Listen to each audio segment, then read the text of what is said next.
একজনের দাফনের জন্য খোঁড়া হচ্ছিল কবর, কিন্তু সেই কবর খুঁড়তে গিয়ে বিদ্যুৎপৃষ্ট হয়ে প্রাণ হারালেন আরও 2 জন। মুহূর্তেই একজনের শোকের সঙ্গে যোগ হলো আরও 2টি মৃত্যু। ব্রাহ্মণবাড়িয়ার কসবা উপজেলার নেয়ামতপুর গ্রামে ঘটেছে এ মর্মান্তিক ঘটনা। মরহুম মতি সরকারের স্ত্রীর দাফনের প্রস্তুতি চলছিল।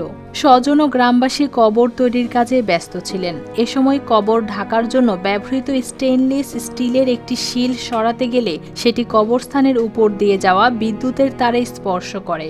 এতে কয়েকজন বিদ্যুৎপৃষ্ট হন। 27 জন লোক কবর করার গেছিল। যার পরে ওই যে আপনার বৃষ্টি আইতেছে, বৃষ্টি আসার কারণে উপরে একটা তারপর টানা দিবার গেছে, দেওয়ার কারণে ওই তার নেচু ছিল, ওই তার বাজে সেরা 27 জনই শর্ট খাইছে, সাথে সাথে 2 জন মারা গেছে, আর বাকি 5 জন মেডিকেল আছে। ঘটনাস্থলেই মারা যান নেয়ামতপুর গ্রামের নুরু মিয়া ও সানাউল্লাহ।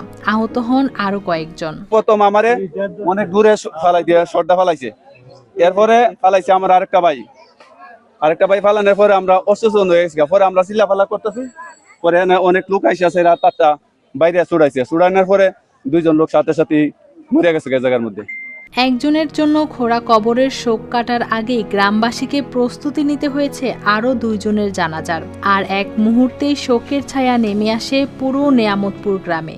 ও মৃত ব্যক্তির কবর করতে যায়, ওইখানে বিদ্যুৎ শর্ট খেয়ে মারা গেছে। তাহলে সরকারের কাছে আমার বিপুল আবেদন, যাতে এরকম ভাবে আর কোনো মারভুক অকালে না জ্বরে যায়, উনি যেন এই কারেন্টের তারটারে ভালো করে মেরামত করে। দাফনের প্রস্তুতিতে ব্যস্ত সেই কবরস্থানই শেষ পর্যন্ত হয়ে ওঠে আরও 2টি প্রাণহানির সাক্ষী। News desk, RTV।